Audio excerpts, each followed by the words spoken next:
기술 이전과 현지 생산 협의만 남은 상황. 탱크 4,300대 교체. 한국만 가능. 아랍 최강국 초대형 제안 K2-1에 석종건 방위사업총장이 사우디아라비아와 루마니아에서 K방산 세일즈를 펼쳤다. 방사청은 석 청장이 국산무기체계의 수출 방산협력 기반 구축을 위해 지난 19일부터 25일까지 사우디와 루마니아를 방문 중이라고 24일 밝혔다. 석 청장은 먼저 사우디에서 국방부와 국가방위부, 군수산업청, JMA,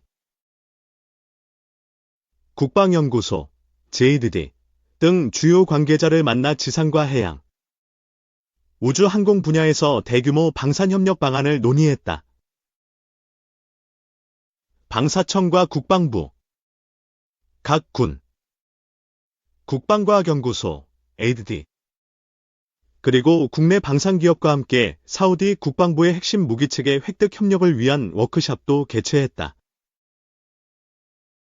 워크숍에선 지상, 해상, 우주항공 분야 주요 국산 무기체계의 사우디군 활용 방안과 지원 방향을 도출하고 추가 실무 협의를 통해 구체화하기로 합의했다. 또 사우디 왕실과 수도 및 핵심 시설 방어 임무를 맡고 있는 방위부 주요 인사들과 면담을 갖고 방위부가 대규모로 추진인 지상전력 강화 사업에 한국의 참여 방안을 논의했다. 방사청은 사우디의 지상전력 강화 사업과 관련 지난 2월 하나에어로스페이스가 사우디 방위부와 협력 MOU를 체결했고 이번 방사청장 방문을 통해 한국 정부의 적극적인 지원 의지를 전달하는 등 방산기업과 정부의 유기적인 협력을 통해 사업 참여 가능성을 높여가고 있다고 설명했다. 막대한 보일머니를 바탕으로 국제 방산시장의 큰손으로 자리하고 있는 사우디는 최근 중동 정세 불안정성이 고조되고 홍해와 페르시아만 해상 교통로 위협이 커지면서 보다 적극적인 전력 강화를 추진 중이다. 사우디는 전차와 자주포, 장갑차, 호위함, 잠수함, 전투기, 방공체계 등 거의 모든 부문에서 노후화 대체 및 전력화를 추진 중인데 미국이나 유럽과의 관계가 예전 같지 않은 상황에서 K방산을 주목하고 있다는 관측이다.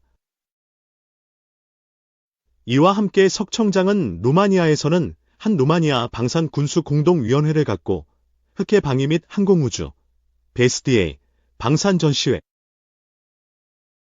참석객이 국방부 장관을 비롯한 고위급 면담을 통해 K9 자주포와 K2 전차 등 국산 무기체계 수출 방안을 협의했다.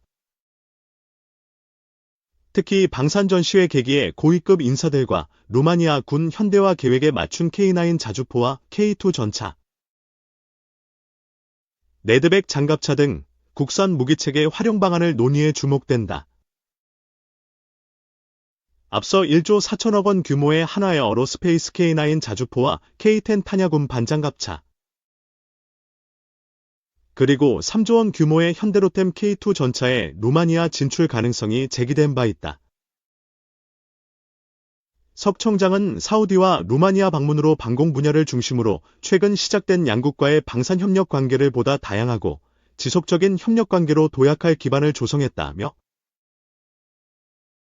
앞으로도 보다 많은 국가와 맞춤형 방산협력 관계를 지속적으로 구축하는 등 세계 4대 방산 강국으로 도약하기 위한 노력을 강화하겠다고 밝혔다. 이 동유럽과 중동 사로잡은 K방산 미국 시장 진출도 눈앞. 윤석열 정부가 임기 반환점을 맞은 가운데 한국의 방위산업이 세계 무대에서 주목받고 있다. 정부의 외교와 방산 협력 전략이 맞물리면서 폴란드, 루마니아 등 동유럽뿐만 아니라 중동에서도 K방산의 인기가 높아지는 분위기다. 방위산업 전문가들은 한국 방산 제품이 가격 경쟁력과 우수한 성능을 갖춰 메이드 인 코리아에 대한 신뢰를 높이고 있다고 평가한다. 6일 방산업계에 따르면 현재 전쟁 장기화 속의 방어력을 강화하려는 폴란드, 루마니아 등 동유럽 국가들은 K2 전차, K9 자주포, 파-50 전투기 등 한국 무기에 눈을 돌리고 있다. 특히 러시아의 위협에 신속한 무기 도입이 절실해진 폴란드는 2022년 한국과 총 124억 달러, 약 17조 원 규모의 무기 수출 계약을 체결한 데 이어 계속해서 한국과의 계약을 확대해 유럽의 군비 증강 흐름에서 중심적 역할을 맡고 있다. 중동 지역 상황도 한국 방산 성공에 기여하고 있다. UAE와 사우디아라비아는 물론 최근 이라크까지 한국의 방공 무기 체계에 관심을 보이며 약 95억 달러, 약 12조 5천억 원에 달하는 천궁2 지대공 요격 미사일 대규모 도입을 확정했다. 방산 관계자는 중동 국가들은 방어 시스템 강화와 군비 현대화를 위해 검증된 기술력을 가진 K방산을 선택하고 있으며 이는 한국 방산 기술의 글로벌 신뢰도를 높이고 있다고 밝혔다.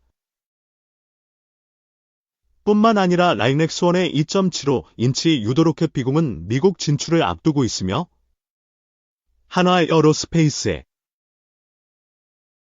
K9 자주포도 자동화 성능 개량을 통해 현재 미국 시장 진출을 노리고 있다. 만약 미국 진출이 성사되면 K방산의 역사는 새로운 전기를 맞이할 전망이다. 한편 정부는 2027년까지 세계 4대 방산 강국으로 도약하겠다는 목표를 제시한 상태다.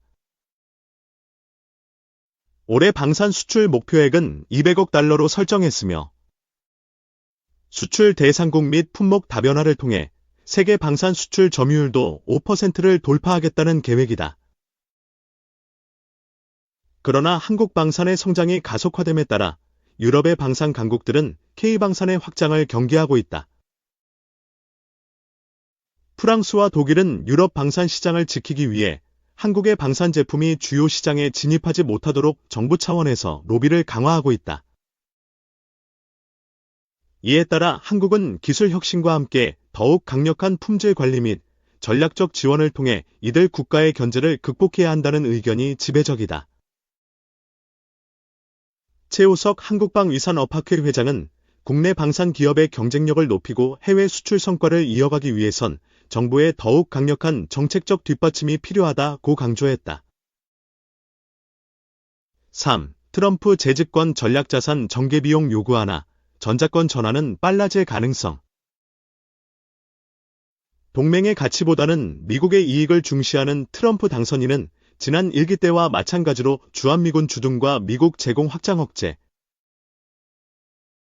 미 전략자산의 한반도 전개 등에 한국이 더 큰 비용을 지불해야 한다고 요구할 것으로 보인다.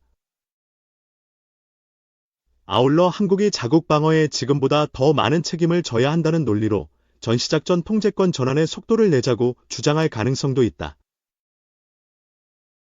정부의 한 소식통은 7일 트럼프 재집권에도 한미동맹의 큰 틀에는 변화가 없겠지만 미국이 제공하는 안보 우산에 지불해야 하는 비용이 늘어날 수 있다고 밝혔다.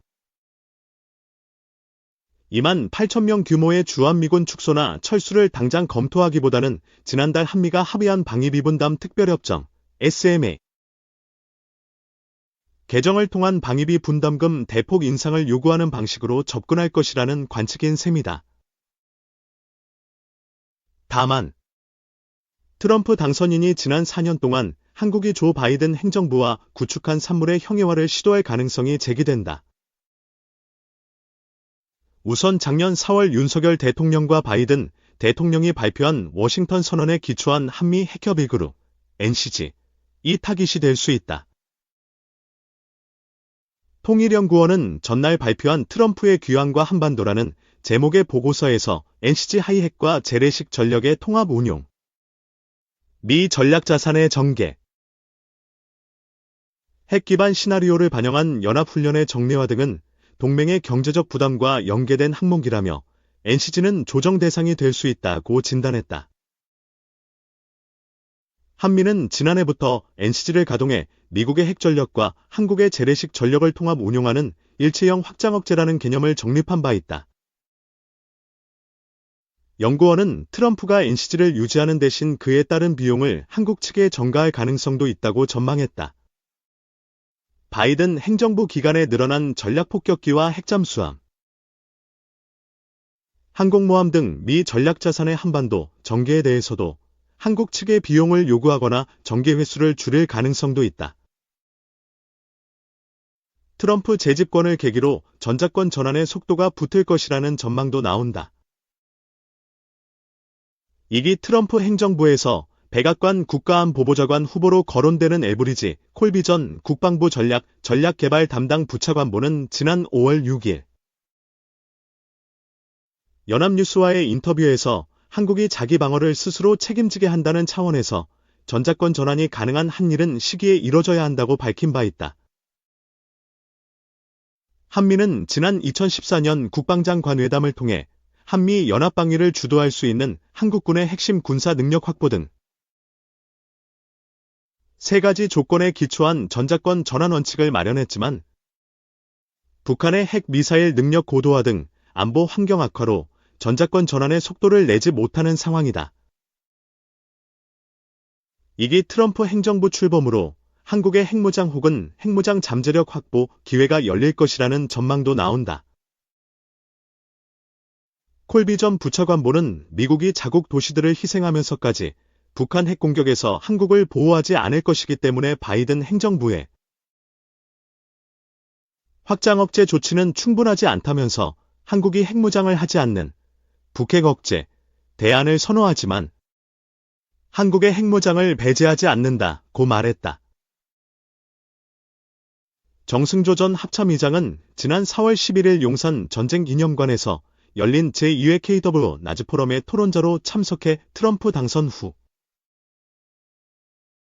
주한미군 철수 혹은 축소가 거론된다면 북한의 도발에 대한 억제력 강화를 위해 우리의 핵 능력을 보강하는 핵 능력에 더 접근하는 기회로 삼을 필요가 있다고 밝혔다.